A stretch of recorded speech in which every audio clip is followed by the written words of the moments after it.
Salut à tous, c'est Nextcash, j'espère que vous allez bien. Alors dans cette vidéo, j'avais envie de vous parler du Bitcoin. Donc, je ne vais pas vous expliquer en détail comment le Bitcoin fonctionne, parce qu'il y a d'autres vidéos qui le font sûrement bien mieux que ce que je pourrais faire. Par contre, moi j'avais envie de vous expliquer pourquoi j'ai investi là-dedans, et pourquoi selon moi c'est un bon placement pour l'avenir. Ok, c'est parti.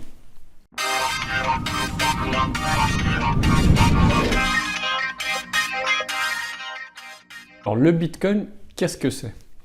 À la base, c'est un moyen de paiement pair-to-pair, c'est-à-dire que c'est un échange de valeurs numériques d'un compte à un autre compte ou d'une personne à une autre. La création a été faite en 2009 par un certain Satoshi Nakamoto. Alors cette personne ne s'est jamais divulguée au jour d'aujourd'hui, c'est un pseudonyme et on ne sait pas qui c'est. Le protocole fonctionne sur Internet, il est décentralisé, il est autogéré, c'est-à-dire qu'il n'est régulé par aucun pays, aucun État, aucune banque. Il appartient à ses utilisateurs, il est open source, tout le monde peut le consulter, et il fonctionne de façon pseudonyme, c'est-à-dire qu'on a des adresses, ce n'est pas anonyme, attention.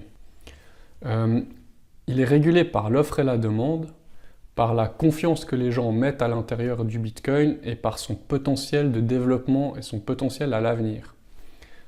C'est aussi toute une idéologie dans le sens où c'est une monnaie libre qui appartient à ses utilisateurs et à sa communauté. Pourquoi est-ce que ça prend de la valeur et pourquoi j'ai investi dans cette technologie? Alors, petite rétrospective déjà, le 1er janvier 2017, un Bitcoin valait environ 1000 $. Au 31 décembre 2017, un Bitcoin valait 13 000 $. Donc sur une année, sur 2017, il a fait x13 ou 1300% de hausse. Il a même atteint plus de 20 000 $ durant l'année. C'est juste énorme. La technologie blockchain qu'il y a derrière, il faut peut-être que je vous explique comment fonctionne une transaction. C'est-à-dire que si je veux envoyer de l'argent à quelqu'un, donc je vais envoyer des bitcoins sur son adresse, ma transaction va être inscrite dans la blockchain, donc dans un bloc, et il a besoin de puissance informatique pour effectuer ces cryptages de données et valider en fait comme quoi j'ai bien des bitcoins, que l'autre personne peut bien recevoir des bitcoins. On appelle ça le hachage qui est fait par les miners. Donc les miners, c'est de la puissance informatique. Ces miners sont rémunérés pour effectuer cette preuve de travail et c'est ces bitcoins qu'on rajoute en commission, donc qui sont rajoutés sur le réseau. Ce qu'il faut savoir, c'est que le bitcoin, ça a été défini, sera limité à 21 millions d'unités, donc il n'y en aura pas pour tout le monde. C'est ce qui fait aussi qu'il a une certaine valeur. On appelle que c'est de l'or numérique. Si par exemple je prends l'exemple d'un fichier audio que j'aimerais vous envoyer, donc je vais avoir le fichier audio, je vous l'envoie, et ensuite vous avez cette même copie du fichier que moi sur votre ordinateur. Ce qu'on a réussi à faire avec le Bitcoin, c'est qu'en fait on lui a donné de la valeur numérique. On a réussi à le rendre unique, dans le sens où si moi je vous envoie des Bitcoins, moi je les ai plus, par contre vous les avez sur votre compte. Pourtant c'est aussi des chiffres 1 et des 0, un codage informatique. Ce qui est aussi intéressant avec le Bitcoin, c'est que c'est un réseau qui est du fait inviolable, il est rapide, ça nécessite peu de frais pour envoyer de l'argent, et surtout on peut envoyer de l'argent à des gens n'importe où dans le monde, sans passer par un tiers de confiance. Quand j'explique que le réseau est décentralisé, c'est qu'en fait ce grand livre de compte qui est la blockchain, où il y a toutes les transactions à l'intérieur, d'ailleurs c'est open source, tout le monde peut aller voir cette blockchain et ces transactions qui y sont à l'intérieur, et vous pouvez très bien remonter des années en arrière.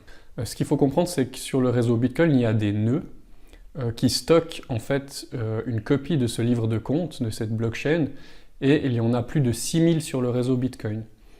Donc vous comprenez bien que c'est très difficile d'aller changer des paramètres vu qu'il faudrait changer tous les livres de compte en même temps. Le Bitcoin est coté en bourse.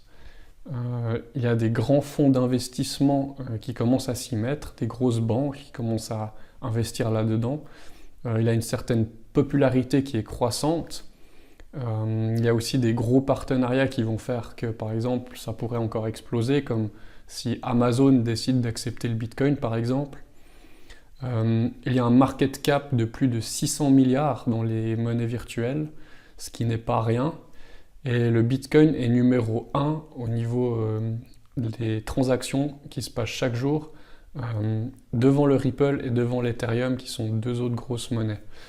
Ce qu'il faut comprendre, c'est que le Bitcoin, c'est l'étalon de valeur. C'est la valeur de référence. Si on veut acheter d'autres monnaies, on doit passer par du Bitcoin pour l'échanger. C'est ça qui fait qu'il a une certaine valeur refuge. Alors maintenant, au niveau des perspectives d'avenir et de son développement futur. Le problème actuel, je ne vous le cache pas, le réseau est surchargé. Il y a eu tellement d'engouement pendant cette année 2017 que de plus en plus de gens sont rentrés dedans et le réseau s'est vite vu surchargé, c'est beaucoup plus lent et les frais ont beaucoup augmenté, sont plus onéreux. Alors, il y a toute une équipe de développeurs et une communauté qui travaille assidûment là-dessus. Il y a plein de choses qui sont proposées pour améliorer le réseau. Le Bitcoin n'est pas parfait, il a encore beaucoup de choses à développer et ces gens sont vraiment en train de mettre ça en place. Donc par exemple, qu'est-ce qu'on pourrait faire? C'est augmenter la taille des blocs pour qu'on puisse supporter plus de transactions à la seconde.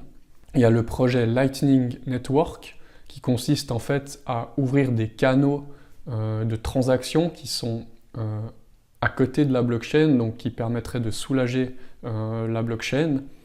Il y a aussi les slide chains, qui sont en fait des blockchains parallèles qui permettraient d'avoir des échanges d'autres monnaies ou par exemple de smart contracts en parallèle du réseau Bitcoin. Il faut aussi noter que l'Internet des objets, comme on appelle, est en constante augmentation.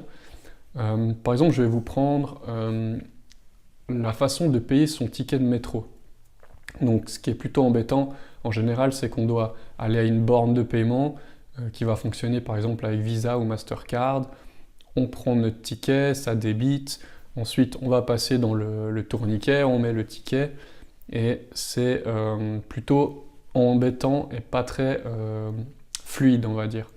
Ce qu'on pourrait faire avec le Bitcoin, petit exemple, c'est qu'en fait, quand on arrive au portique d'accès, on aurait un portefeuille Bitcoin sur notre téléphone, la machine aurait elle-même un portefeuille Bitcoin intégré, on scannerait, ça débiterait le prix du ticket, et tout ça très fluide, et c'est quelque chose qu'on pourrait faire avec justement tous ces objets qui sont de plus en plus connectés.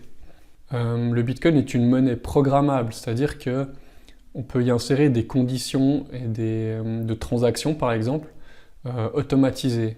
C'est-à-dire que, on va dire, je me fais un compte épargne en Bitcoin et quand j'atteins les 20 000 $, j'aimerais m'acheter telle voiture. Et tout ça pourrait se faire automatiquement, en fait. Petite conclusion, donc, voilà, j'espère que vous avez une meilleure vision maintenant de ce qu'est le Bitcoin et d'une blockchain. Vous comprenez bien qu'il y a tout un écosystème là derrière, que ça a un gros potentiel d'avenir.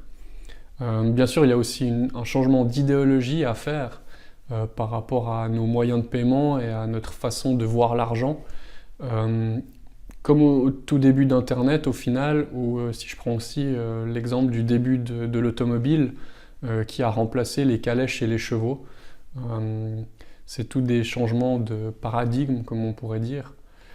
Il faut être ouvert et à mon avis, il faut saisir l'opportunité aujourd'hui de participer à ce projet qu'est le Bitcoin, qui est encore en pleine expansion et qui a encore beaucoup de choses qui vont changer dans l'avenir. Si tu as aimé cette vidéo, je t'engage à mettre un petit pouce bleu, merci. Tu peux aussi la partager, tu peux me suivre sur mes réseaux sociaux, je vais mettre toutes les descriptions en dessous de la vidéo. Laisse un petit commentaire aussi, ça fait toujours plaisir, pour que je puisse améliorer mes vidéos futures. Et je te dis ciao ciao!